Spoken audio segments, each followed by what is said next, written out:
나간다와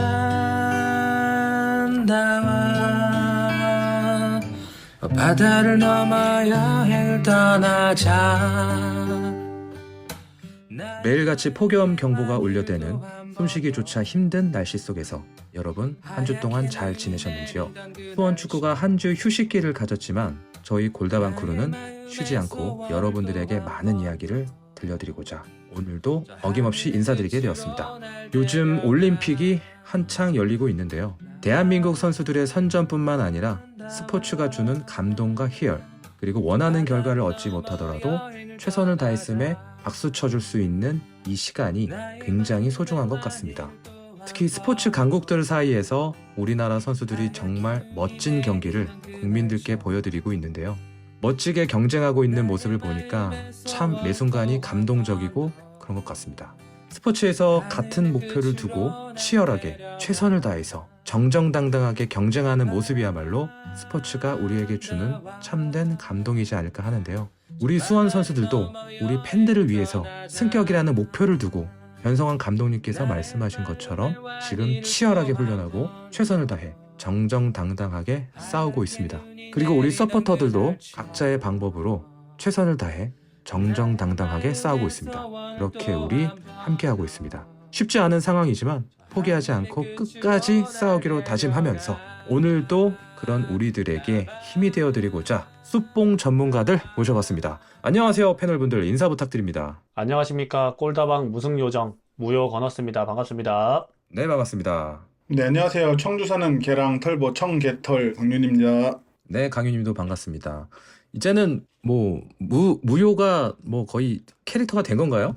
빨리 깨야 되는데. 그러니까 타파 해야 되는데 오래가면 좋지 않거든요. 맞아요. 네. 네, 그래서 제가 경기장을 안 가고 있습니다. 조금만 참아주시다가 분위기 탈 것 같아 그러면은 오시고 혹시나 플레이오프 가면은 오지 마시고요.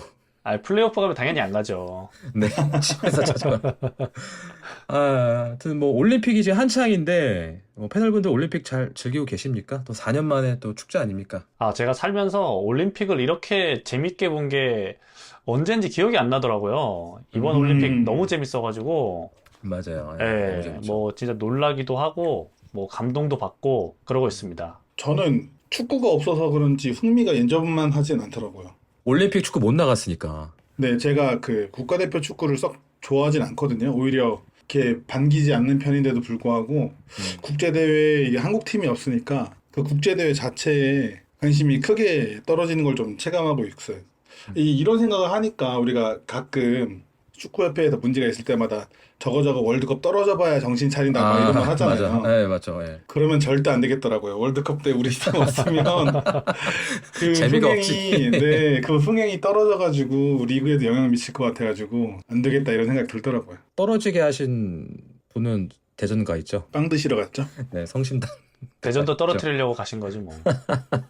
근데 저는 오히려 반대로 저도 강윤님처럼 축구가 없어서 올림픽에 흥미가 있을까 이런 생각을 했는데 이게 너무 재밌는 거예요. 또 시간대도 딱 재미는 있어요. 황금 시간대니까 응원하기도 딱 좋고. 뭐가 이제 그렇게 양궁에서 특히나 아우. 너무 재밌었는데 제가 지난 시간에 우리 선수들 워크애식 얘기할 때 이 선수 예. 얘기를 할까 하다가 안 했었는데 뭐 여러분들 예, 다들 잘 뭐였나요? 아시겠지만 김우진 선수하고 양궁 개인전 64강에서 붙었던 차드의 마다에 선수라는 선수가 있습니다. 맞아요. 유명해졌죠 이번에. 예, 이제 양궁을 독학으로 배워가지고 아무런 지원이나 스폰서 없이 그냥 올림픽 하나만을 가지고 몇 년째 준비를 하다가 이번에 나왔는데 뭐 사실 진짜 그 1점을 쏘면서 다들 막 양궁 선수가 1점을 쏜다고?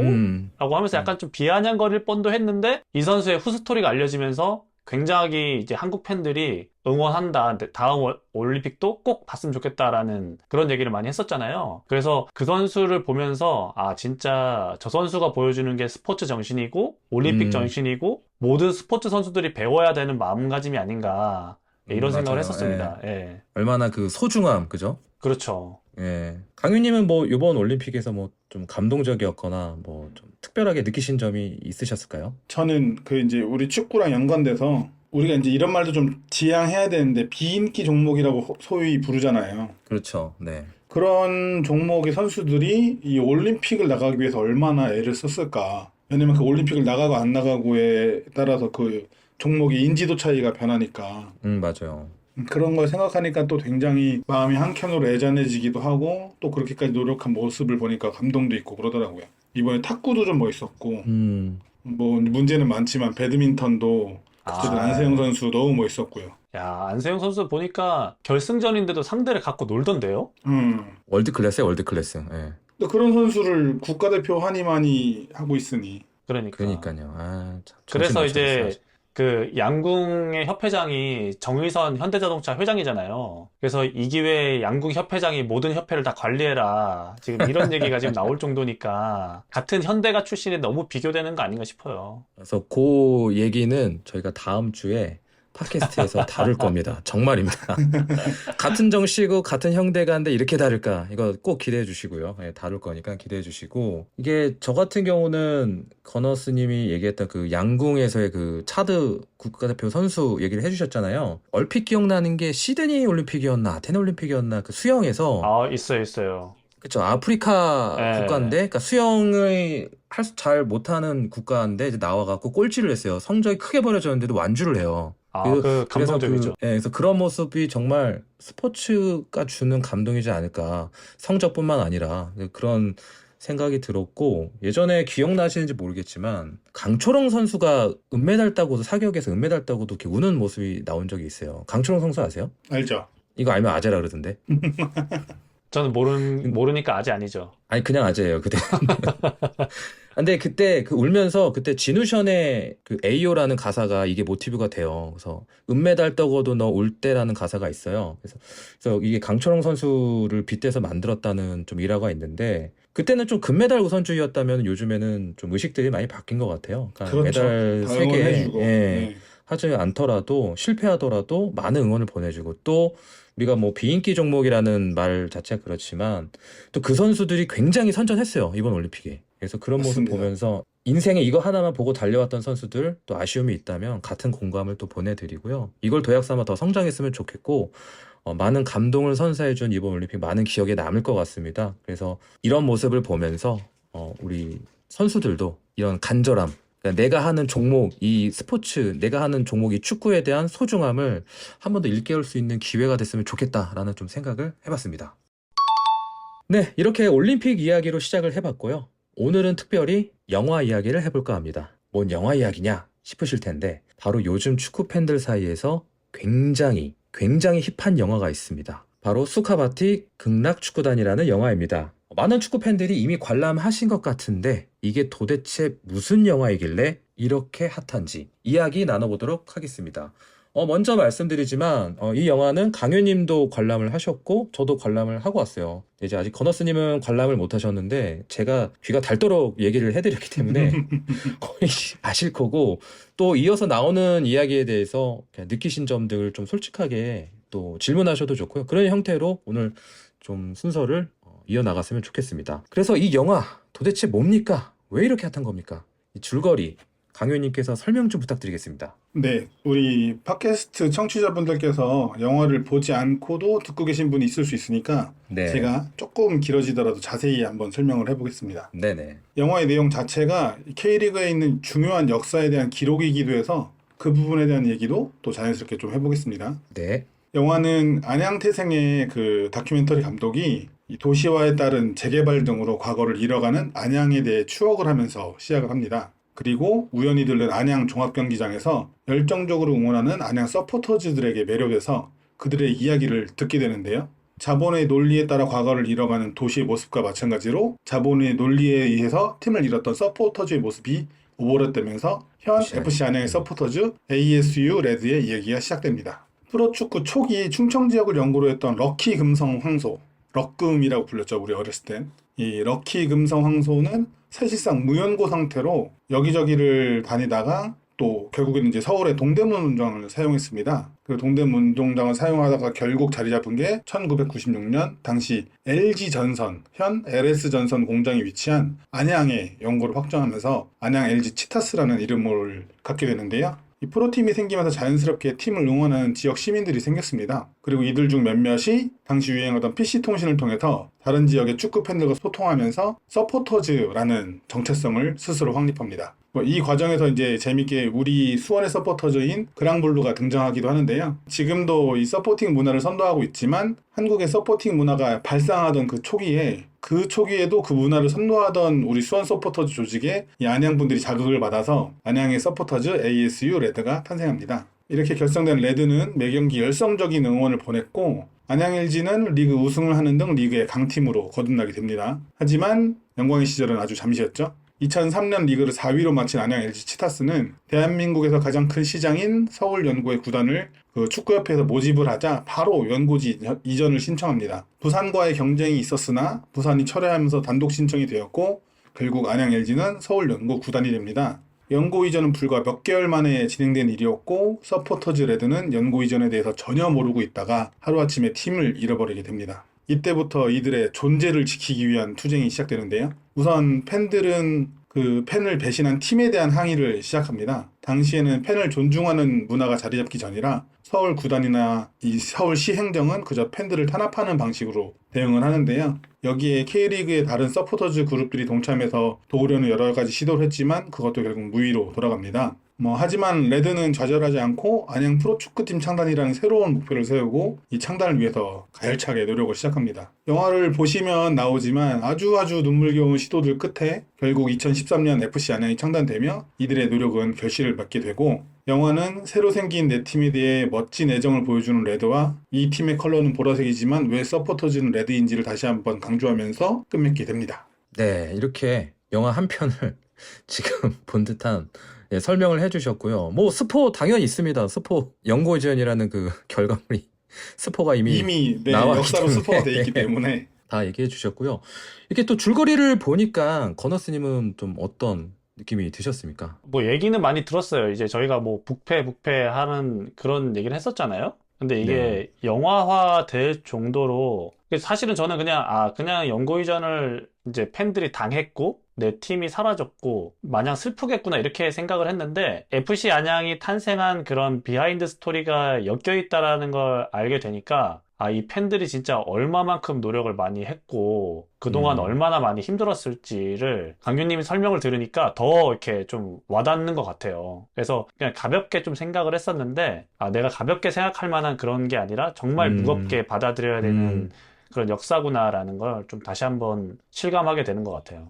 뭐 좋은 얘기 해주셨네요. 강윤님은 영화 보신 소감이 어떠셨습니까? 우선 저는 이제 기존의 스포츠 영화나 스포츠 다큐멘터리들은 보통 팀이나 아니면 그 팀의 유명한 선수, 핵심이 되는 선수에 대한 얘기를 다루는 내용이 많잖아요. 근데 이 수카바티 극락축구단은 서포터즈의 이야기가 중심이 되는 영화라 너무너무 반갑고 또 굉장히 몰입할 수 있는 부분이 많더라고요. 이 단순히 축구라는 종목이 아니어도 이 최근 한국 사회에서 하나의 문화 현상으로 자리 잡고 있는 팬덤 문화에 대해서 이야기하는 거다라고 접근하면 또 받아들이기 쉬울 것 같다라는 생각도 했고 또 이제 내용을 보면서 느낀 거는 이 누군가에게는 청춘을 바친 또 다른 누군가에게는 대사로 나오는데 나 자신 그 자체다 라고 할 수 있는 그런 애정어린 존재를 가진 사람들의 이야기이기도 하고 또 그것을 상실했던 상처를 공유했던 사람들의 이야기다 이렇게 느꼈습니다. 네, 뭐 저도 영화를 봤기 때문에 소감을 더 보태자면은 영화 보고 나서 강유님이 어떠셨어요? 라고 물어보더라고요. 그것부터 물어보시더라고요.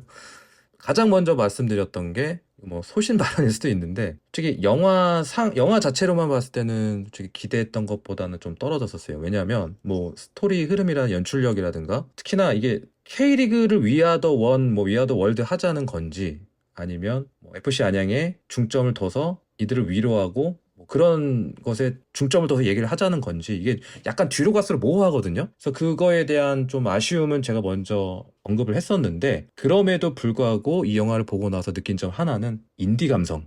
예전에 제가 잠깐 그 밴드 생활을 했을 때 저희 프로듀서를 해줬던 형님이 계신데 그런 얘기를 해주셨었어요. 결국 음악도 돈이다. 그 밴드들이 좋은 장비와 좋은 이런 시설과 좋은 이런 사람들, 그러니까 돈이 들어가는 걸로 해야 좋은 환경에서 해야 좋은 음악도 나온다. 하지만 가끔씩 이런 거를 뛰어넘는 그런 멋진 녀석들이 나온다.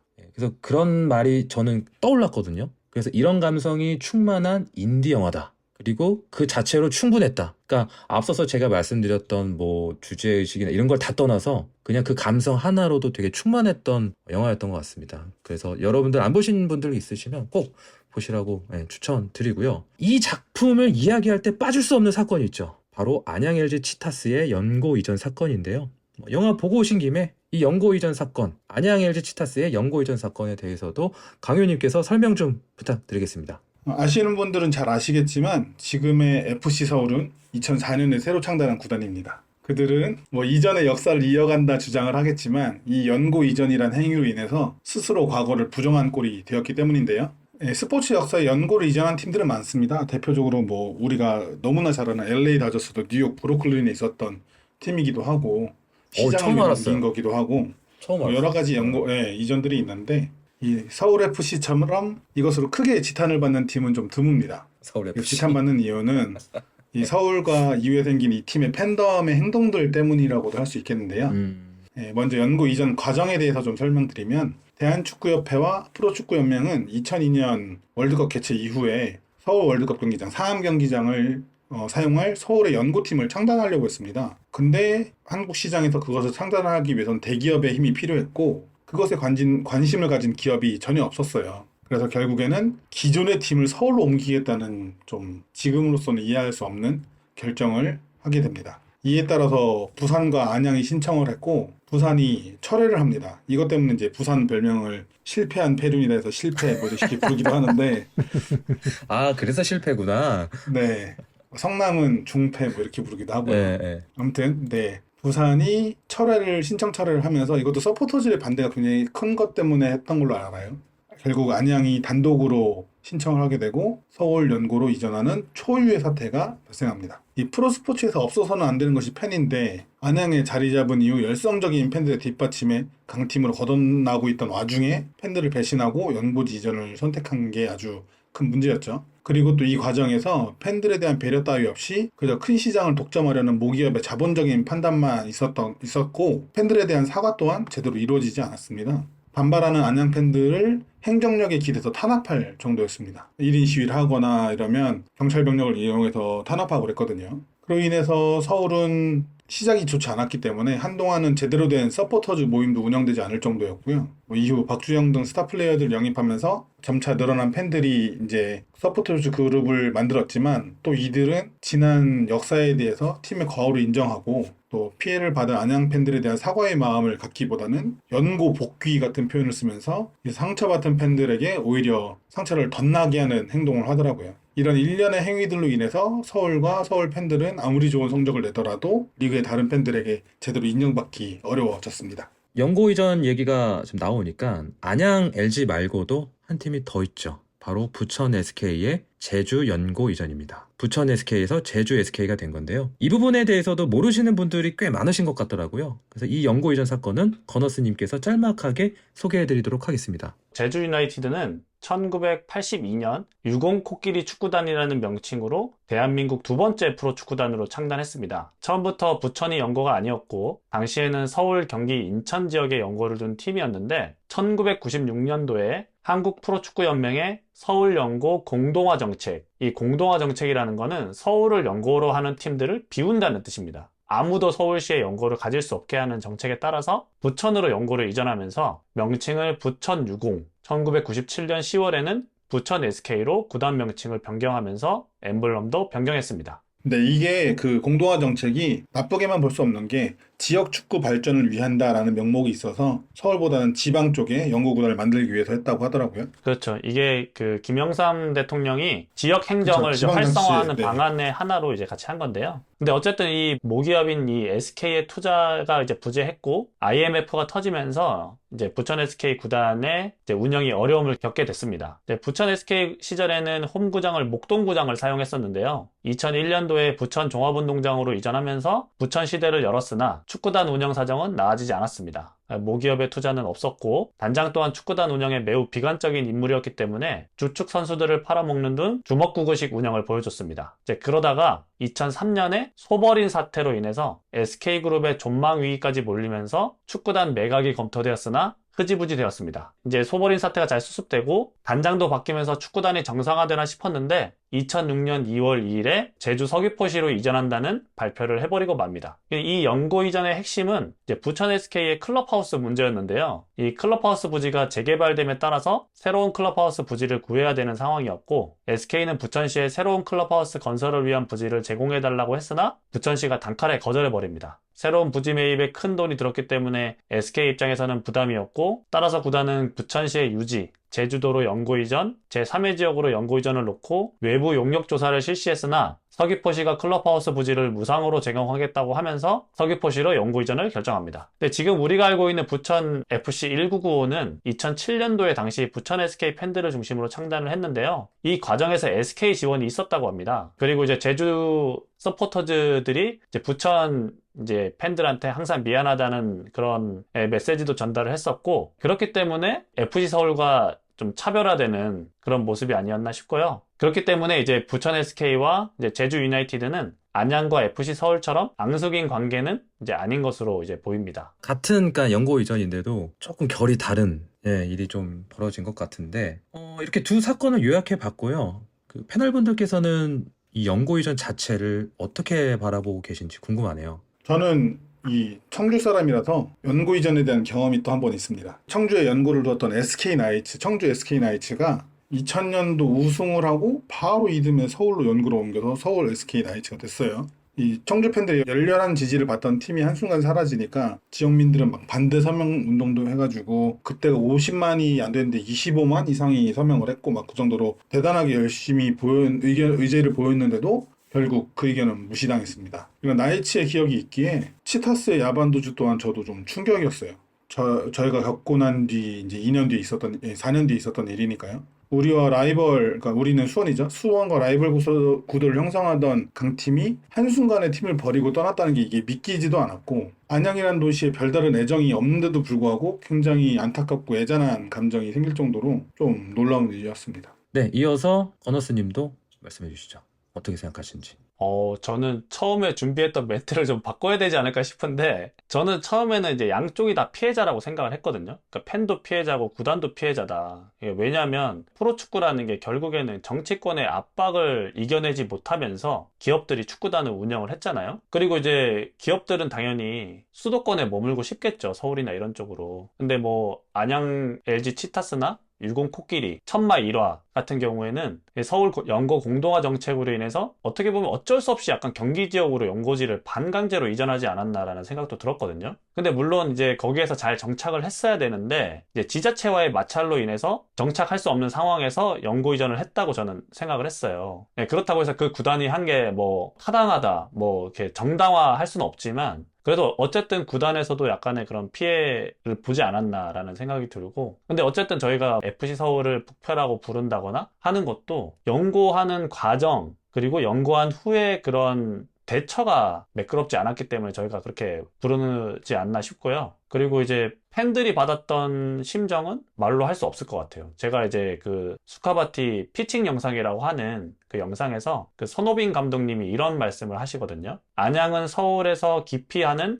공예 산업이 많았다. 서울의 위성도시 역할을 충실했다. 하지만 산업화에 따라 그 쓰임을 다하고 버려졌다. 안양 축구도 그렇다. 이 말을 듣는데 왠지 모르게 남일 같지 않는 그런 가슴속에서 뭔가 울컥하는 게 올라오더라고요. 그래서 이런 걸 보면서 과정이 어찌 되었든 간에 이런 프로스포츠의 연고 이전은 앞으로 없어야 되지 않나, 이런 생각을 좀 많이 했습니다. 이 영화를 보면서 제가 커뮤니티에서 이런 글을 본 적이 있어요. 그러니까 이 영화 자체에 대해서 훌륭하게 평가를 하되, FC 서울, 그러니까 북패 팬들을 너무 악마화할 필요는 없지 않나. 왜냐하면 북패 팬들 중에서도 이런 분이 계셨대요. 연고 이전은 잘못된 게 맞다. 하지만 시대 흐름상 뭐 어쩔 수 없는 상황이었는데 결국 이거에 대해서 구단이 제대로 사과를 하지 않았던 것에 대해서는 당연히 구단이 잘못했다고 생각한다. 이렇게 의견을 또 갖고 계신 분들도 있으시더라고요. 그런 생각도 좀 들고, 근데 여기서 건너스님이 얘기해 주셨듯이 그 서울 공동화 정책 전에 서울 지역에 여러 팀들이 모여 있었잖아요. 그거를 연고지라고, 그러니까 연고지라고 인식을 할 수 있을까요? 그 당시에는 사실 연고지라는 개념 자체가 잘 없었을 거라고 생각을 해요. 그냥 예를 들면 서울에 본사가 있으니까 우리 연고지 서울이었어. 약간 이렇게 얘기하는 거, 그치. 예, 약간 그런 예. 느낌인데. 근데 어쨌든 이제 제가 말하고자 하는 부분은 서울에 연고지가 있는 팀이 많아도 사실 상관없었는데, 그러니까 지역 경제나 지역의 그런 축구 문화를 활성화시키기 위해서 이게 강제로 떠넘겼잖아요, 정부에서. 예, 그러니까 그런 부분에서는 구단도 어쩔 수 없는 선택이긴 했다라는 걸 제가 말씀드리고 싶은 거고, 이제 안양 LG 치타스 같은 경우에는 저는 사실 과거에 그건 잘 모르지만 팬들이 굉장히 많았다고 하더라고요. 팬들의 지지도 많았고. 그러면 이제 어쨌든 기업 입장에서는 더 큰 파이를 찾아서 수도권으로 간 건데, 안양에서도 충분한 파이가 이미 형성된 게 아닌가? 굳이 갈 필요가 있었나? 라는 생각이 드는 거죠. 그래서 제가 드리고 싶은 얘기는 연고 복귀라고 이렇게 주장을 하잖아요. 모르겠습니다. 약간 연고 의식이 약했던, 사실상 이건 사내 축구단 이런 느낌이 강한데, 그러니까 회사 축구단 그런 상황에서 그냥 서울에 경기장이 있고 회사 본사가 서울에 있고 이러니까 그쪽에서 축구를 했던 그런 이미지가 더 강하거든요. 그런 상태에서 이제 연고지 정책 개념으로 이제 서울 공동화 정책을 펼치면서 지방으로 좀 이렇게 분산을 시킨 건데, 그럼 거기서 자리를 잡았으면 이미 연고지 정착이 시작됐다라고 보는데, 이걸 굳이 그것도 어느 정도 시간이 지났음에도 정착이 잘 돼가고 있음에도 불구하고 이전을 하면서 그걸 연고 복귀라고 부르느냐 이 말이에요, 제 얘기는. 그렇죠. 네. 특히나 잘 자리 잡고 있던 지역 중 하나고. 그리고 만약에 연고 복귀하려면 럭키 금성이 시초니까 충청도로 와야죠. 그렇죠.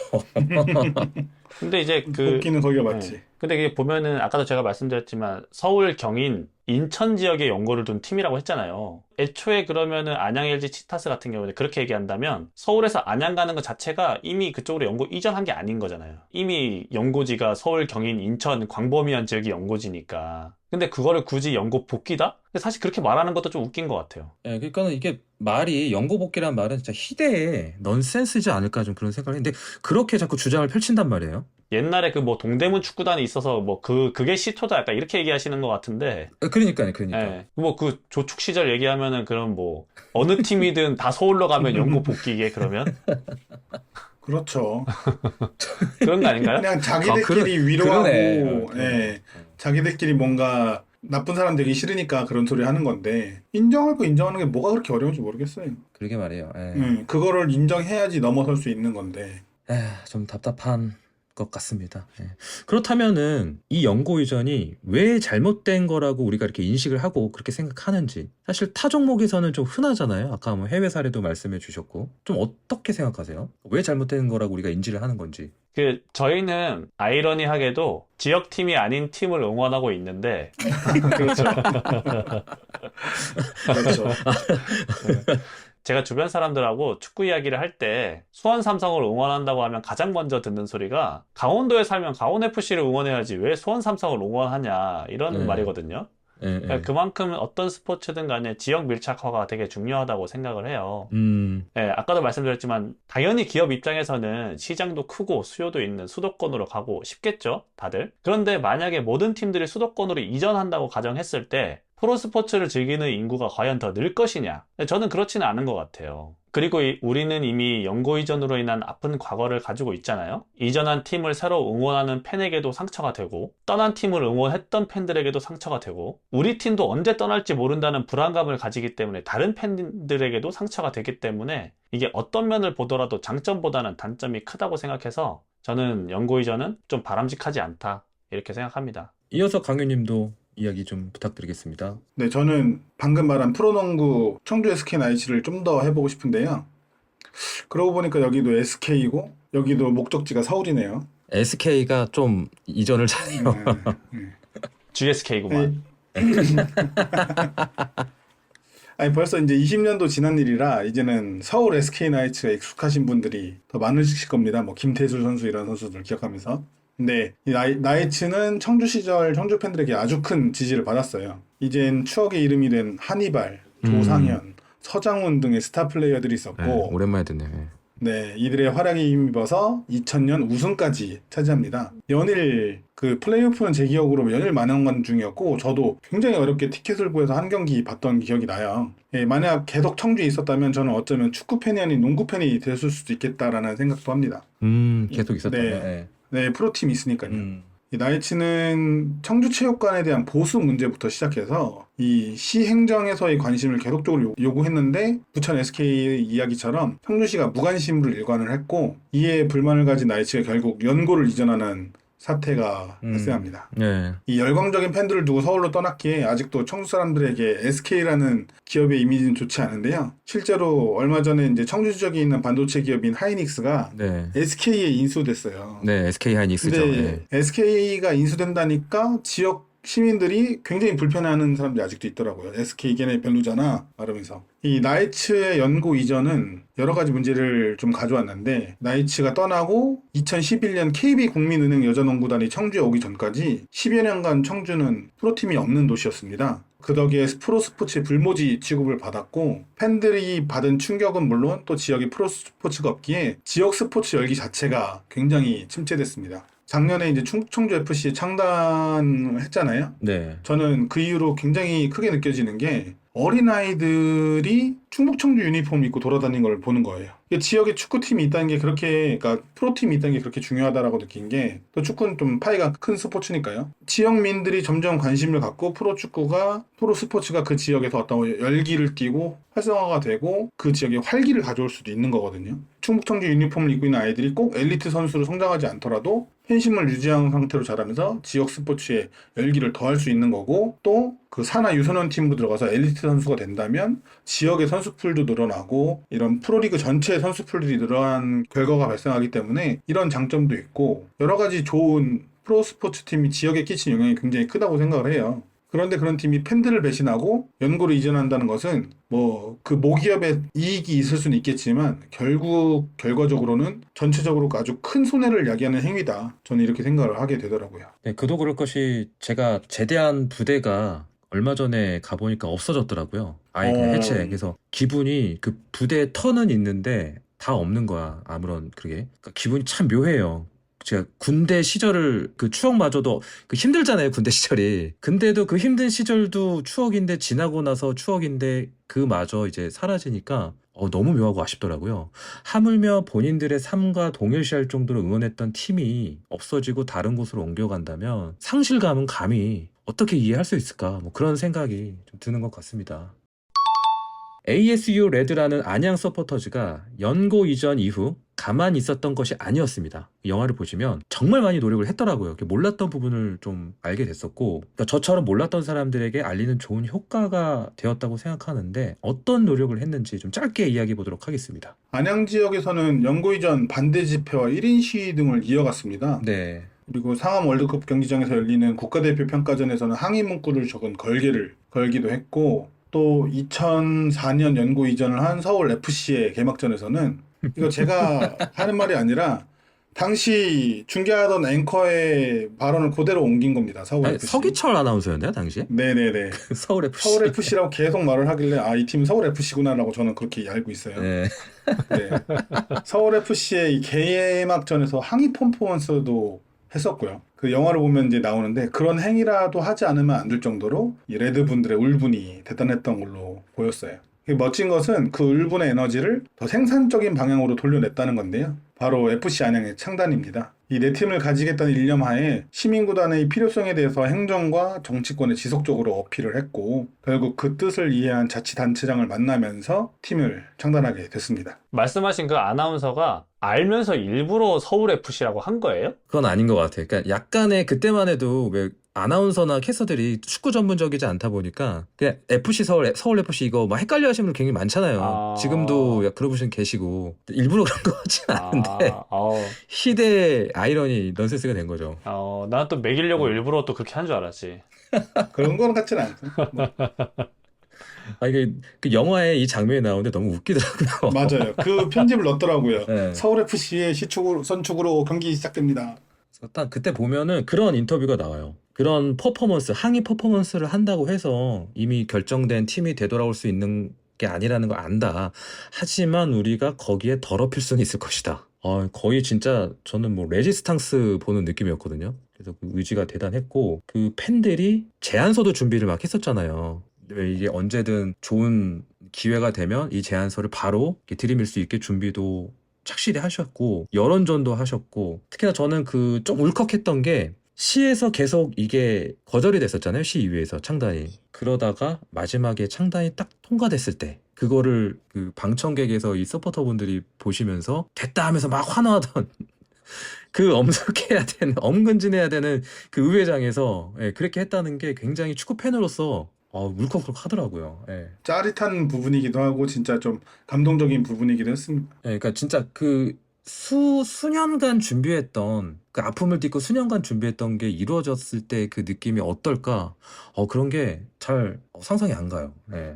네, 그리고 영화를 보면 또 그런 장면이 나와요. 안양 서포터분과 타팀 서포터분이 사석에서 하는 대화. 그 안양 팬분이 그런 말씀을 하셨잖아요. 너넨 응원할 팀이 있잖아. 이 부분이 참 깊게 와닿았었는데 그도 그럴 것이 수원이 암흑기에 접어들면서 참 많은 루머들이 쏟아져 나왔었습니다. 뭐 팀을 매각한다든가 해체한다든가 뭐 이런 얘기가 나왔었거든요. 또 앞서서 청주나 뭐 부천이나 이런 연고 프로팀에 되게 적극적으로 호의적이지 않은 팀들이 있었잖아요. 근데 수원도 따지고 보면 지금 수원시에 뭐 특별한 뭐 도움을 받고 있다는 생각은 안 들거든요. 왜냐면 수원은 수원FC를 운영을 하고 있으니까. 그래서 이런 거 보면서 이거 우리 이야기가 될 수도 있었겠는데 혹은 될 수도 있겠는데 이런 생각이 또 들고 정말 애절하게 들렸던 것 같습니다. 만약 우리 팀에게 이런 일이 일어난다면 패널분들은 어떻게 하실 겁니까?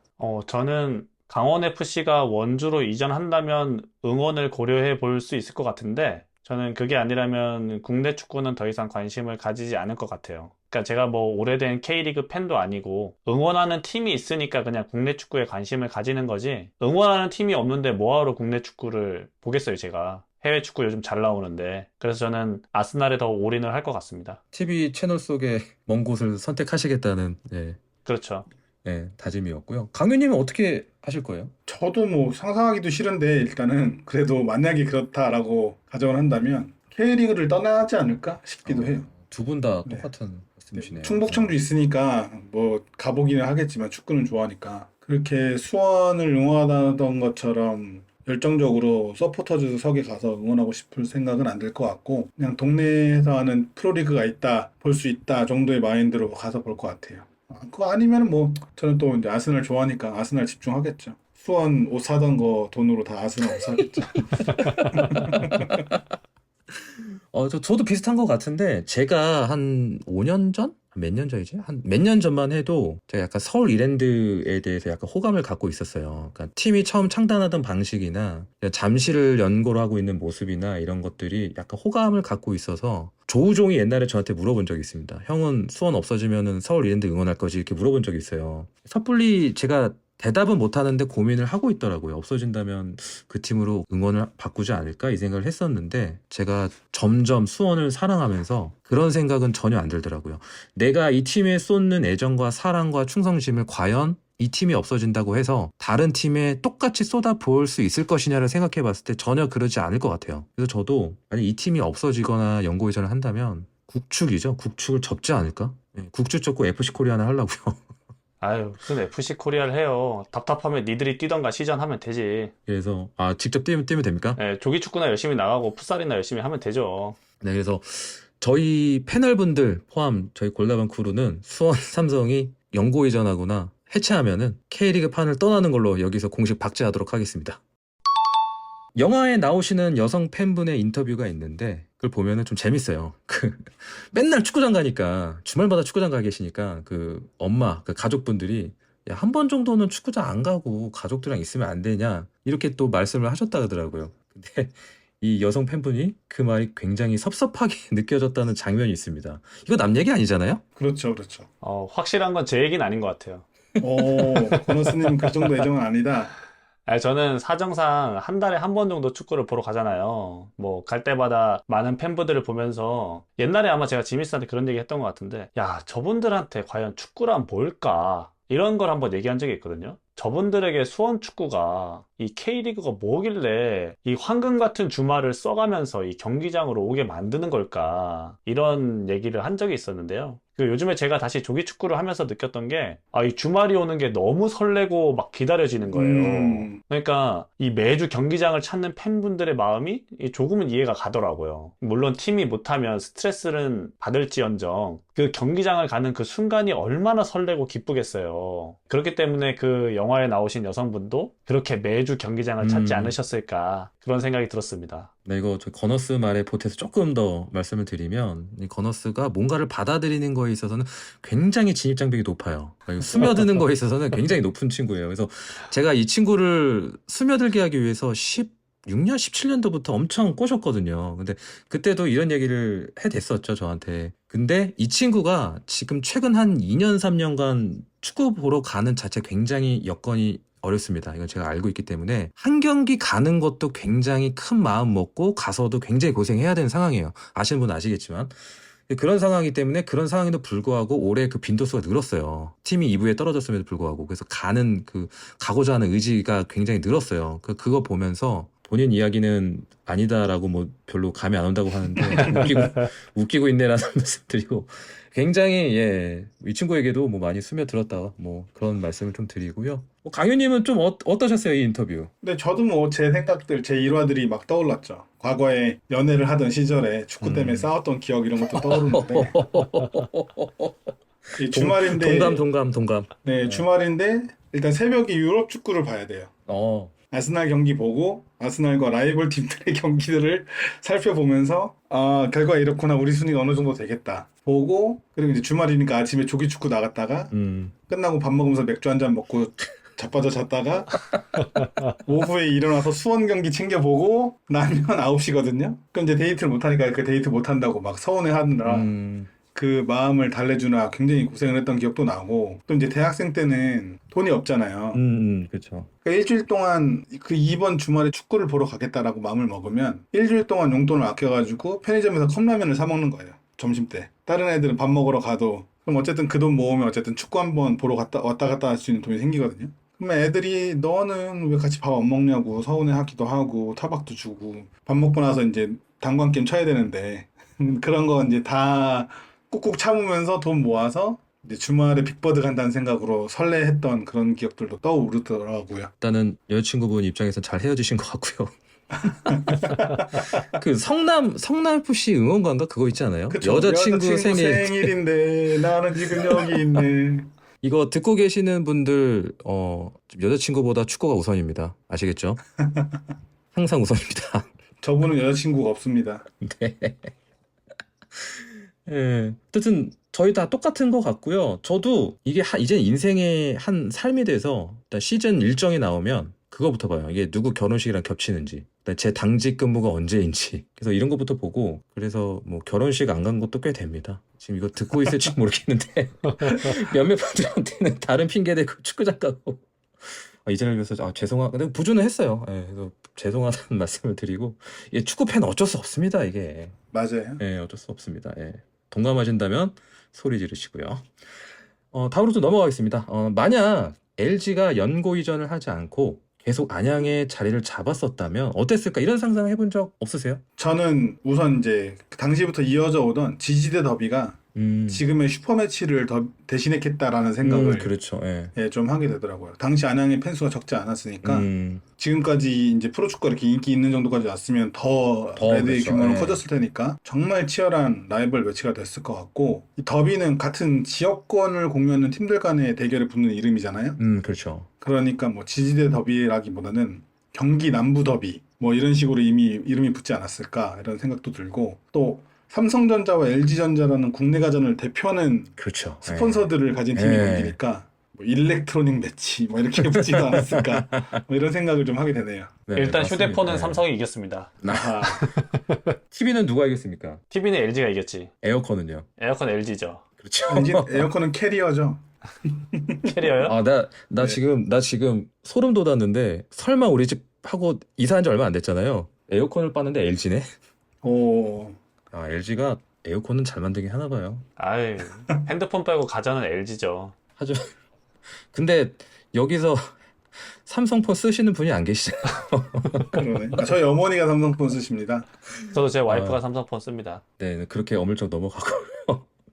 건너스님은 연고 이전을 안 했다면 어땠을 것 같으세요? 저는 사실은 이게 약간 가정을 잘 생각을 해본 적이 없어요. 그래서 그렇죠. 우리가 상상해보진 네. 않았으니까. 네, 그래서 이거를 준비하면서도 어떨까라는 생각이 전혀 안 들더라고요. 근데 이제 확실한 거는 지금보다는 K리그 인기가 훨씬 높지 않았을까. 예, 왜냐면 어차피 서울에는 뭐 이랜드가 되었건 간에 신생팀이 어차피 생겼을 거고. 언젠간 생겼을 맞아요. 거고. 예, 예. 그러면 지금쯤이면 안양에도 축구 전용구장이 있고, 서울에는 또 예, 서울대로 팀이 있고. 네. 전체적인 K리그의 인기가 훨씬 더 높아지지 않았을까? 그렇게 해요. 어쩌면 네. 지금보다 팀들이 더 많지 않았을까? 예, 이런 생각을 하게 되더라고요. 진짜 그러네요. 서울 이랜드가 서울 월드컵 경기장 주인이 되었을 수도 있고 그런 뭐 결과론적인 얘기지만 이런 상상도 해보면 재미있을 것 같아서 제가 패널분들께 한번 여쭤봤고요. 안양 치타스 시절 영상들이 이 영화에 되게 많이 나와요. 근데 그럼에도 빼놓을 수 없는 것이 바로 수원이었습니다. 영화상 인터뷰를 보면 안양의 서포터 창단 계기가 수원 그랑블루를 보면서 자극받아서 만들었다는 내용이 나오는데 안양 치타스 시절 수원과 관계도 그렇고 참 옛날 생각이 많이 나더라고요. 과거를 생각해보면 좀 기분이 어떠셨습니까? 두 팀이 라이벌이 된 건 우리의 레전드 세오 수정원 감독님의 이적으로 인해서였잖아요. 그래서 이제 세오 생각이 좀 나더라고요. 그걸 보면서. 그렇겠네요. 예. 네, 그리고 이제 한편으로는 좀 진짜 제가 좀 삐뚤어졌나 싶기도 한데 그 서울 FC가 굿즈를 레트로 굿즈 같은 걸 만들잖아요. 근데 염치 없이 그 시절 디자인들 가지고 만드는 걸 보면서 아, 참 여기는 염치도 없다 막 이런 생각이 또 한 번 또 들었고. 아니, 근데 그거 보니까는 안양 팬분들이 기분이 좀 그랬을 것 같아요. 그 레트로 예, 보니까. 저거는 럭키 있어요. 금성 황소하든가. 예, 예전에 럭키 금성 황소 시절 레트로는 한번 냈었어요. 그거는 같았고. 또 그리고 이제 저도 전에 들은 이야기들이죠. 올드 팬분들에게 전해 들은 이야기인데 저는 전에 말씀드린 대로 2007년쯤 이관호 선수와 함께 수원으로 갔고 그 안양과 경기에 대해서 서로 놀려대던 것들에 대한 이야기를 들은 게 있는데 그러니까 우리가 블루 윙스잖아요. 네네. 그러다 보니까 안양 서포터즈들이 닭날개라고 놀리면서 경기가 끝나면 경기 중에 먹은 치킨 날개뼈를 던지고 그랬대요. 그리고 그 시절 감성이네 진짜. 네, 그리고 우리는 안양에 원정 가면 그랑블루 원정석에서 그 안양을 놀리던 별명 중 하나가 치토스잖아요. 치토스. 예. 치토스 봉지를 그냥 뻥뻥 밟아서 터트리는 거예요. 그런 식으로 이제 조롱을 했던 거죠. 서로 이렇게 놀렸던 거죠. 그래서 그런 일화가 떠오르기도 하더라고요. 그래서 저희 지난 4월에 맞아. 안양 원정 승리 갔을 후에 때 예, 김현 선수가 치토스 봉지를 뜯어갖고 탁 먹방을 하잖아요. 멋있었어. 예. 네, 그걸 보면서 또 그 추억이 생각이 나더라고요. 아무래도 그 걸개 싸움 하던 것도 옛날에 아, 맞아요. 서로 막 치토스 그다음에 우리 막 닭 이렇게 해가지고 막 조롱한 걸개 걸고 딱 그때 그 감성이 또 있어요. 맞아요. 예. 좀 거칠긴 하지만 예. 그래도 옛날 감성. 뭐 이걸 미화하자는 얘기는 아닌데 그 시절만의 그 감성이 있어서 약간 그립기도 하고 그렇습니다. 또 당시 보면은 그 안양 선수들 라인업 되게 좋았잖아요. 대충 기억나는 것만 해도 사리체프, 최용수, 뭐 여러분 아시는 뭐 이영표, 재용삼 이임생. 뭐 되게 많았었는데 다 추억의 이름이에요 진짜. 완전 레트로한데 오늘? 그 대구에서 지금 구단에 계시는 조광래 대표도 그 안양일제. 수원 네. 코치였다가 또 글로 가셔가지고. 맞아요. 예. 그러면서 또 사이가 또 안 좋아졌고. 그리고 또 조광래 감독으로 가면서 안양LG가 우승하고 그러면서 참 라이벌 의식이 굉장히 강화됐었는데 또 색깔도 블루와 레드의 대결이었잖아요. 검빨이 아니라. 근데 참 옛날 생각 많이 나는 것 같아요. 과거에 화려했던 기억과 상처를 뒤로한 채 결국 FC 안양이 창단되는데요. 수원과 꽤 만났습니다. FC 안양. 그 만날 때마다 또 치열했고요. FC 안양과 수원이 맞붙었던 뭐 그런 얘기 좀 해볼까요? 예, 일단 FC 안양이 새로 창단되고 지금까지 수원과 5번 경기를 치렀는데요. 꽤 붙었어요. 예. 예, 상대 전적은 3승 2무로 수원이 우세합니다. 처음 맞붙었던 게 2013년 이제 코리아컵으로 이름이 바뀐 FA컵이죠. 네. 예, FA컵에서 만나서 수원이 2대1로 승리를 하고 2021년 코리아컵에서도 맞붙게 되는데 이때는 승부차기 접전 끝에 또 수원이 승리를 하게 됩니다. 아 맞다 기억난다 이거. 예. 예. 특히나 2022년 승강 플레이오프에서 이제 안양과 만나게 되는데 엄청 치열했죠. 네. 아. 그때 일명 백동규의 교체 거부 사건. 이게 우리 편 도와준 거라니까. 예. 백동규의 교체 거부 사건과 연장 후반 14분 58초에 터진 오영규의 버저비터로 수원이 극적으로 잔류했습니다. 하지만 작년에 강등이 되면서 올해 4월에 2부에서 처음 만나게 됐고 3대1로 수원이 승리했죠. 안양과의 경기는 뭐 지지대 더비 혹은 뭐 오리지널 클래시코라고 불리기도 했는데요. 안양 LG 시절에는 진정한 라이벌이었다면 FC 안양 이후에는 FC 서울, 서울 FC를 타도하는 북벌연대로 라이벌 느낌이 조금은 줄어들긴 했어요. 하지만 2022년 승강 프로과 올해 또 승격을 위해서 경쟁하는 팀이기 때문에 과거의 라이벌 모습을 조금씩 되찾아가고 있지 않나 생각하고 머지않아서 K리그를 대표하는 명품 더비로 자리 잡지 않을까 이렇게 생각합니다. 뭐 그도 그렇게 백동규 선수가 또 안양에 있다가 수원으로 오면서 올 시즌 또 문제가 있었기 때문에 이런 분위기가 자연스럽게 형성되고 있지 않나. 또 가서 저희가 치토스를 먹었거든요. 맞아요. 그거 보고 얼마나 부들부들 했을지. 그렇다고 이번에 미래에서 안 먹을 건 아닙니다. 계속해서 치토스 까먹을 수 있도록 안양 사람들이 닭날개를 먹을지 우리가 치토스를 먹을지 네, 한번 지켜보시는 재미도 있을 것 같고요. FC 안양이 수원을 만났던 것 말고도 이 팀이랑 만났던 날도 생기고 말았습니다. 2017년으로 기억합니다. 당시 FA컵에서 만나게 되었었는데 이날 기억하시나요? 네, 저는 그 영화에서도 이 장면이 나오잖아요. 나와요. 예. 그래갖고 이제 당시 경기 하이라이트를 봤는데요. 낯익은 이름들이 굉장히 많더라고요. 안양에는 수원에 잠시 있었던 구대영과 맞아요. 예. 지금 포항에도 좋은 모습을 보여주고 있는 정재희 같은 선수들이 있고 또 서울에는 그 실패 전문가 황선홍 감독과 북패소닉 이상호가 서울에 있었어요. 그리고 이제 나중에 푸른 대안이 됐다가 덜 푸른 대안까지 돼버리는 대안 선수가 네. 네, 서울에 있었고 뭐 여러 가지 이제 선수들이 추억의 선수들이 있어가지고 뭐 경기 자체는 서울이 이겼지만 재밌었고 또 영화에도 나오지만 이 안양의 서포터즈 레드가 그 하늘 불사르듯 엄청난 홍염을 피워내는 퍼포먼스를 맞아요. 보이기도 예. 했어가지고 예. 그게 또 굉장히 인상적이기도 했습니다. 근데 그 당시 그 홍연 까고서 그 구단에서 그 제재금을 대신 내주지 않았나요? 네, 그때 저도 그죠? 그렇게 예. 알고 있어요. 그때 아마 이문주 사장이었을 거예요. 그 심판 출신 하신 분. 그게 FC 안양 사장으로 계시면서 그 팬들 그 퍼포먼스에 대해서 이제 좀 같이 연대한다는 의미로 구단에서 그 벌금을 대신 내줬던 그 기사가 좀 생각이 나는데 굉장히 좀 저도 그 퍼포먼스 굉장히 충격적이었고 아마 그 레드 분들이 굉장히 속 시원해하지 않았을까 싶어요. 그 탁 터트리면서. 맞아요. 건너스님 혹시 그때 기억납니까? 저는 뭐 당연히 모르고요. 그래서 네. 하이라이트 찾아봤는데 그 하이라이트 영상에 선수 소개할 때 막 밑에서 연기가 막 피어오르는 거예요. 맞아요. 예. 불을 질러놨죠. 아주. 예, 홍합을 엄청 많이 까신 것 같고 그 안양 팬들 입장에서 이날을 얼마나 기다렸겠어요. 진짜 맞아. 예. 이게 뭐 적절한 비유가 맞는지는 모르겠는데 집 나간 자식을 만난 기분이지 않을까 싶고 뭐 집 나간 자식을 좁혀줬으면 좋았을 텐데 어쨌든 올해 안양의 승격 가능성이 굉장히 높기 때문에 만약에 올해 승격을 하게 된다면은 내년에 아주 볼만한 경기가 많이 열리겠다 그런 생각이 들었습니다. 네, 일단 저희부터 올라간 다음에 안양 올라갔으면 좋겠고요. 어쨌거나 꼭 올라가서 1부에서 이 서울과 붙는 장면 굉장히 보고 싶습니다. 예. 그래서 그런 모습이 나왔으면 좋겠다는 생각 간절하게 좀 해보고요. 그 제가 그때 당시 기사를 좀 찾아봤는데 100개를 준비해 갔대요, 홍염을. 100개나? 네, 근데 불발탄이 터질까봐 3개를 더 준비해서 총 103개를 터뜨렸는데 100개, 예. 다 터뜨려갖고 103개가 잘 터졌고 예. 그 이제 이 관련해서 징계가 나온 부분에서 안양 구단이 징계 부분은 구단이 책임지는 게 맞다라고 하면서 예, 잘했다는 건 절대 아니다. 룰을 어겼으니까. 예. 하지만 팬들의 심정을 구단이 이해할 수밖에 없는 퍼포먼스였다. 책임을 피할 생각은 없다라고 밝혔다고 하더라고요. 안양 구단이. 네, 이런 거 보면 멋있네. 또 예. 구단도 좀 멋있더라고요.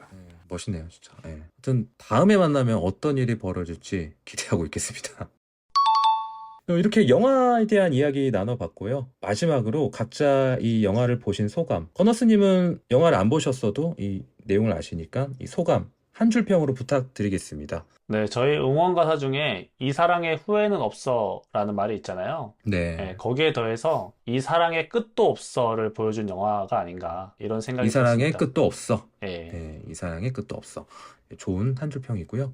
이어서 강효님께서도 소감 한 줄 평 부탁드리겠습니다. 저도 응원가가 떠올랐는데 이 안양 서포터즈 ASU 레드도 우리처럼 노브레인의 노래를 응원가로 사용하고 있는 게 있어요. 그 영화의 엔딩 크레딧이 올라갈 때 흐르던 노래인 청년 폭도 맹진가 예, 맞습니다. 예. 입니다. 그 노래를 들으면서 떠오른 소감을 한 줄평으로 남겨보면 청년 폭도들은 이제 다 중년이 됐지만 아직도 타오르는 홍염은 모두의 가슴속에 남아있다. 이렇게 생각이 들었습니다. 아, 이건 준비 많이 하신 것 같은데요. 저도 간만에 소감 한 줄 평으로 좀 나눠 보도록 하겠습니다. 이것은 인디다. This is indie. 부연 설명드리면 장비나 환경 투자 등 이런 압도적인 메인스트림보다 더 열악한 환경에서 이것들을 뛰어넘는 예술 작품들이 튀어나올 때가 있습니다. 제가 앞서서도 언급을 했던 부분이죠. 예를 들면 아일랜드 영화 원스도 그랬고 90년대 뭐 얼터너티브 밴드들이나 창고에서 시작한 펑크 밴드들이 기존 주류를 거부하고 새로운 주류를 만들어내기도 했었죠. 이 영화 역시 현재 영화계의 수준 높은 문턱과 환경을 뛰어넘기엔 부족했지만 이마저 녹여버릴 수 있는 그런 무언가를 느꼈습니다. 네, 이것이 인디입니다. FC 안양 멋진 팀입니다. 우리가 정정당당하게 경쟁했던 것만큼 앞으로도 멋진 경쟁 일부에서 이어나갈 수 있는 사이가 되었으면 좋겠습니다. FC 안양에 대한 영화 이야기를 실컷 나눠봤는데 공교롭게도 바로 다음 경기가 FC 안양을 상대하게 됩니다. 또 미르로 임시 이전한 상태에서 처음 만나는 경기인데요. 이겨야 할 이유는 안양도 100가지가 넘을 것이고 우리 수원도 100가지가 넘을 것입니다. 우리 이기기 위해서는 어떻게 준비해야 할지 이야기 나눠보는 시간을 가져보도록 하겠습니다. 먼저 FC 안양 요즘 경기력이나 전술이 어떤지 좀 이야기를 해볼까 하는데요. 건너스님 어떻게 보고 계십니까? 예, 일단 안양이 7월 달에 3승 2패를 기록 중인데 승패, 승입니다. 퐁당퐁당하네요. 우리랑 좀 다르네요. 예, 승패, 승인데 이제 패배할 차례고 우리와의 경기를 앞두고 있습니다. 우리는 승무 하지 않았나요? 예, 이제 승할 차례죠. 그렇죠. 지난번 경기에서도 동일한지는 모르겠는데 최근에는 4일 형태로 나오더라고요. 그런데 앞서 결과가 말해주듯이 경기력이 약간 좀 들쭉날쭉한 경향이 있습니다. 예, 수비할 때 좀 약간 뇌절하는 수비가 종종 나오기도 하고요. 그리고 주포였던 단레이 선수가 부상으로 이제 계약 해지를 했기 때문에 공격력도 지난번보다는 강할 거라고 볼 수는 없거든요. 그래서 저희가 좀 우세하지 않을까 이렇게 좀 예상을 해봅니다. 이어서 강윤님은 좀 어떻게 보고 계십니까? 네, 안양은 이번 시즌 주로 포백을 중심으로 한 전술을 보여주는데요. 4-4-2와 4-1-4-1 포메이션을 혼용해서 사용을 하고 있습니다. 지난 김포와의 경기처럼 3백을 활용할 수도 있겠지만 그것은 아마 부상과 로테이션 등으로 인한 임시 방편이고 포백이 기본일 거다라고 볼 수 있고요. 올 시즌 안양의 특징이라고 한다면 상당히 일관된 경기력이라고 할 수 있어요. 그렇죠. 물론 이제 경기력에 기복이 올 때도 있지만 그 편차가 여태까지는 크지 않았던 건데요. 안양이 이번 시즌 홈에서 8승 1무 3패, 원정에서 6승 3무 2패로 홈과 원정에서 모두 다 좋은 모습입니다. 뭐 그러니까 1위 하겠죠. 네. 예. 이기는 경기들에서는 클린시트를 기록하는 경우가 많을 정도로 수비적인 안정감도 있습니다. 그렇지만 이제 건우스님이 말씀하신 것처럼 7월 들어서 주요 선수의 부상과 체력 저하 등으로 인해서 앞에서 말한 기복의 편차가 조금씩 커지고 있다. 그리고 특히 후반으로 갈수록 집중력이 저하되면서 수세에 몰리는 경향이 좀 있어서 우리가 그 점을 좀 노려봐야 되지 않을까 이런 생각을 하게 됐습니다. 이거는 어떻게 생각하세요? 그러니까 원래 수원을 만난 팀들은 보통 라인을 내려서 역습을 치는 형태를 하고 있잖아요. 근데 안양은 우리와 처음 만났을 때 내려서지 않고 같이 맞붙었거든요. 그 결과 수원이 결과를 챙길 수 있었는데 이번에 그 경험이 있는데 안양이 과연 맞붙는 전술을 들고 나올지 아니면 경험 삼아 라인을 내릴지 이거 어떻게 예상하세요? 저는 그래도 안양이 1위니까 그리고 그 유명한 감독이 뭐 시즌 한 가지 전술만은 어렵다라고 말은 했지만 그래도 원정이고 하니까 조금은 안정적인 전술을 쓰지 않을까라는 생각을 해요. 그래서 이제 4-1-4-1보다는 4-4-2나 혹은 뭐 포메이션은 그대로 유지하면서 좀 더 수비적으로 하는 플레이 이런 거 하지 않을까? 이렇게 좀 생각하고 있습니다. 그러니까 막 덤벼들진 않을 것이다 이렇게 보시는 건가요? 네. 건우스님도 동의하시나요? 저는 좀 반대인데요. 오히려 안양이 되게 공격적으로 나올 것 같고 저희가 좀 안정적으로 운영하려고 하지 않을까라는 생각이 들어요. 왜냐하면 어쨌든 저희가 따라가야 되는 입장이기 때문에 공격적으로 올라갔다가 괜히 한 방 맞고 또 질 수가 있거든요. 그래서 좀 안정적으로 경기 운영을 하면서 안양이 오히려 올랐을 때 1차전처럼 뒷공간을 좀 노리지 않을까. 또 저희 빠른 선수들이 이번에 많이 영입됐잖아요. 네네. 그렇게 준비하지 않을까 생각하고 있습니다. 네, 그래서 두 분이 이 FC 안양이 수원을 상대로 라인을 올릴지 내릴지에 대한 의견이 좀 갈리셨는데 그러니까 결과에 따라서 지시는 분이 서로에게 커피 쏘는 겁니다. 아, 좋습니다. 네. 그렇죠. 네, 뭐 여기 박제 됐으니까 저는 그냥 얻어먹으면 될 것 같고요. 편집권은 저한테 있다는 거. 네, 좋습니다. 어차피 경기 전에 이거 나가야 된다는 거. 예, 좋습니다. 커피 4개 했으니까 지켜봐 주시고요. 그러면 FC 안양이 지금 단레이 선수가 나가 있잖아요. 가장 주의해야 할, 우리가 조심해야 될 선수는 누구라고 보세요? 뭐 단레이가 있든 없든 가장 주시해야 될 선수는 그 그 5골 6도움을 벌써 기록하고 있는 마테우스 선수라고 할 수 있을 것 같습니다. 네. 네, 올 시즌 마테우스는 66개의 슈팅을 시도해서 29개의 유효 슈팅을 기록하고 있는데 이게 리그 1위의 기록이에요. 그러네요. 리그 1위. 엄청나네. 네, 상당한 그 정확도를 가지고 있고 특이한 점이 66개의 슈팅 중에서 54개의 슈팅이 박스 밖에서 기록한 슈팅이에요. 그러니까 중거리 슛에 아주 자신감 있게 거죠. 때린다는데 예. 그래서 강력한 왼발을 이용해서 먼 거리에서도 기회가 난다면 적극적으로 슈팅을 시도하고 그리고 또 그 정확도도 꽤 좋은 편이고요. 한 명을 더 꼽자면 4골을 기록하고 있는 김은 선수인데요. 우리와의 경기에서도 골을 기록한 선수가 이 김은 선수고 이 김은 선수가 기록한 슈팅 11개밖에 안 돼요. 근데 그 중에 10개가 박스 안에서의 슈팅입니다. 이번에는. 주로 후반 교체로 출전해서 박스 안에서 아주 위협적인 모습을 보여주는데 11개 중에 수치로 봐도 11개 중에 10개를 박스 안에서 차고 근데 10개 중에 4골을 넣었어요. 그러니까 상당히 그래도 기회가 오면 잘 만드는 선수고 이번 시즌 평균 출전 시간이 35분 정도밖에 안 되는데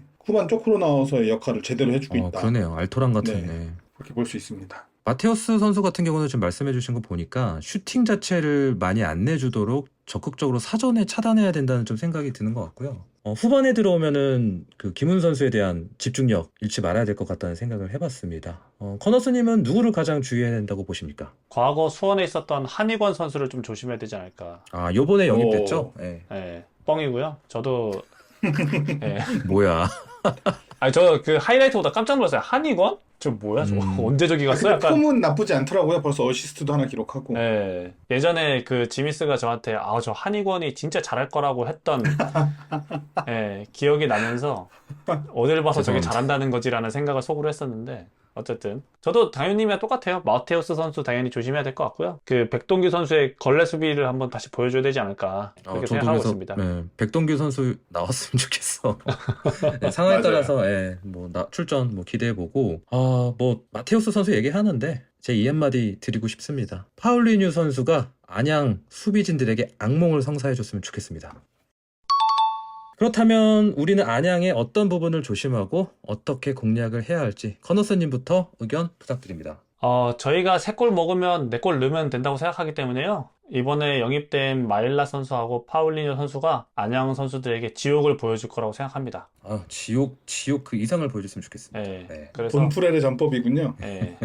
그래서 어떤 부분을 조심하고 공략하고를 떠나서 그냥 우리가 준비한 거 잘 하면 되지 않을까. 네, 파울리뉴 선수와 마일라 선수가 변성환 감독의 축구를 잘 구사한다면 기분 좋게 승리하지 않을까 이렇게 생각합니다. 새로 영입된 선수, 용병 선수들의 활약과 우리가 준비한 대로만 잘하면 이길 수 있을 것이다. 이렇게 예상하셨고요. 강유님은 또 어떻게 생각하세요? 찾아보다 보니까 재밌는 기록을 하나 발견했는데요. 올 시즌 안양이 시도한 스로인이 531개로 리그 1위, 경기당 23개로 평균 23개로 이것도 리그 1위래요. 근데 이게 이 플레이 스타일이랑 연관이 있는데 그 좌우 풀백의 적극적인 전진, 특히 왼쪽 풀백인 김동진의 전진을 활용해서 사이드에서의 공격을 적극적으로 시도하는 플레이 스타일 때문에 만들어진 게 아닌가. 결국 우리랑 사이드에서 치열하게 붙겠다. 우리는 사이드에서 만들어가잖아요. 그리고 사이드에서 이 공을 전진시킨 이후에 상대 박스 근처에 하프 스페이스 부분에 자리 잡은 야고나 마테우스 선수에게 공이 건네줘요. 그리고 그 선수들이 슈팅을 만들어내는 이런 루트를 되게 주로 사용하더라고요. 그래서 이거를 사전에 끊을지 아니면 그 선수들한테 마킹을 붙을지 이걸 변성환 감독이 아마 잘 고민해서 왔으면 좋겠다라는 생각이 들고 또 이제 이미 잘 알려진 대로 뒷공간과 역습에 약한 것도 있지만 그것 외에도 공중볼에서 꽤 어려움을 겪고 있더라고요.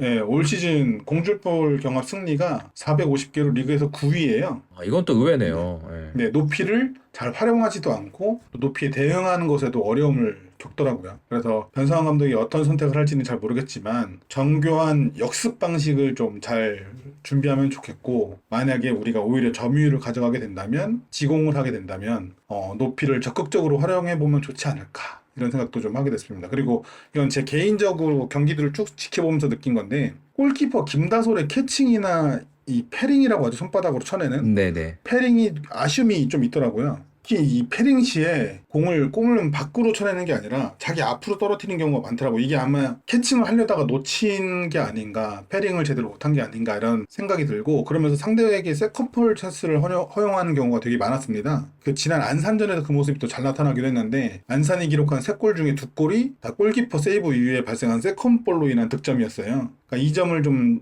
우리가 잘 활용한다면 우리도 적극적으로 박스 바깥이시는 어디든 슈팅을 해서 슈팅을 때려야겠네요. 박스 예. 안에서 집중력을 유지하면서 세컨볼을 공략을 해보면 좋은 결과를 가져올 수 있지 않을까 이런 생각을 좀 해봤습니다. 세컨볼 하니까 또 파울리뇨에게 슈팅 찬스가 나지 않을까. 예. 그렇죠. 집중력까지 예. 파울리뇨. 또- 박스 밖에서 마을다시 때려주고. 공중볼 얘기하니까 김현 선수도 그립네요. 또 안양전에 활약을 했었는데 2m의 장신 공격수가 있는데 왜 그러세요? 기대가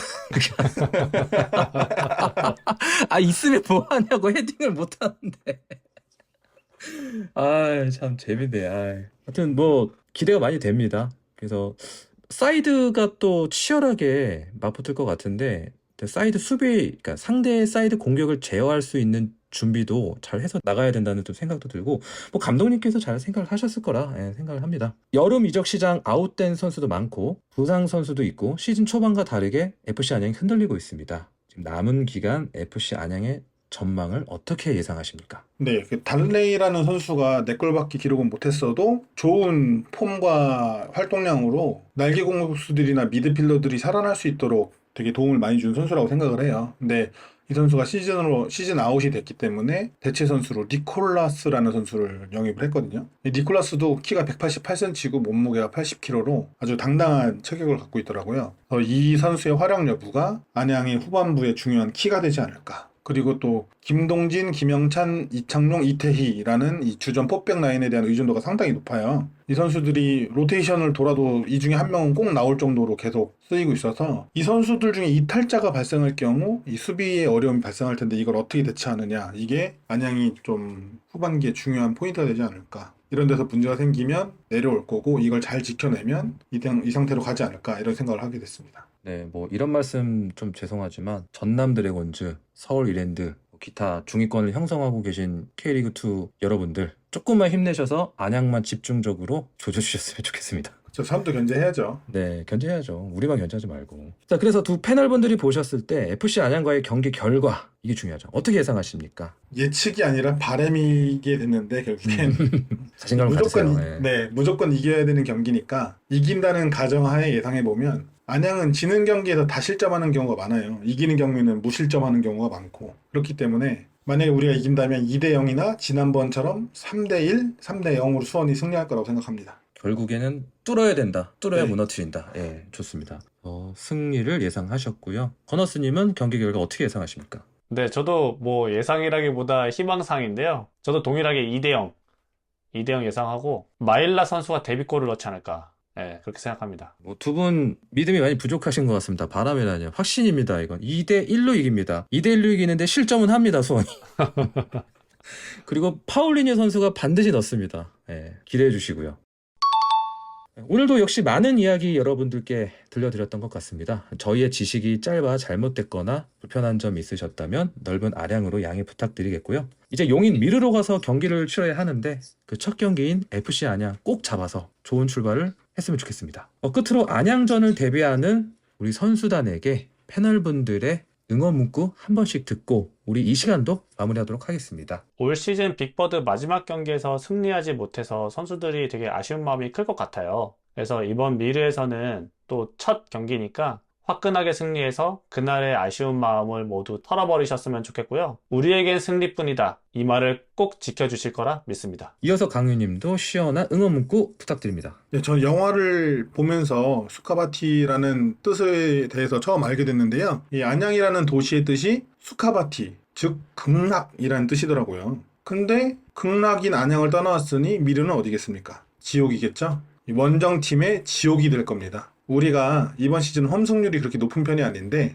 이 안양전부터는 앞으로 미르에서 치르는 경기들 다 원정팀에게 지옥이 될 거라 믿습니다. 안양, 웰컴 투 더 헬. 지옥을 맛보게 해주셨으면 좋겠고요. 이렇게 응원 메시지까지 선수단에게 보내드렸고 저희가 앞서서 영화 이야기를 하면서 오늘 팟캐스트 시작했는데 그 영화에서 제가 정말 인상 깊었던 부분이 있습니다. 이 팀이 해체가 되었는데도 끝까지 남아 그 FC 안양을 창단시키게 한 사람들의 이야기인데요. 말 그대로 가장 어렵고 힘들 때 희망을 잃지 않고 끝까지 팀을 지킨 사람들이겠죠. 뉴스 기사를 찾아보니까 한 19분 정도가 그렇게 남아서 끝까지 노력하셨다고 합니다. 저는 이걸 보면서 우리 수원의 상황을 떠올려 봤습니다. 분명 어려운 시간입니다. 그럼에도 많은 분들께서 끝까지 남아 이 팀을 지켜주고 계신다는 생각이 듭니다.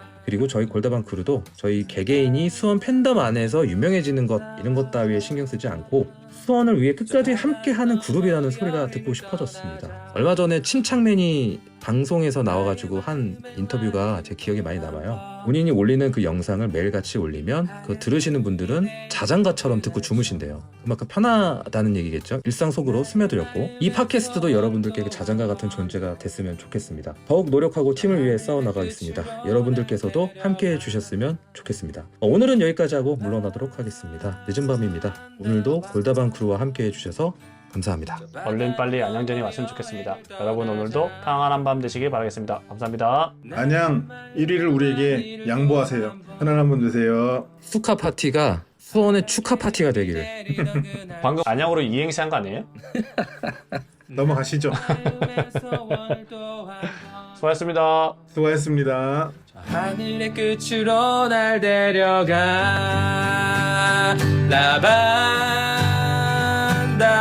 라반다와 저 바다를 넘어 여행을 떠나자 나의 마음의 완이를 또 한 번 더 하얗게 눈이 내리던 그날처럼 나의 마음의 소원을 또 한 번 더 하늘의 끝으로 날 데려가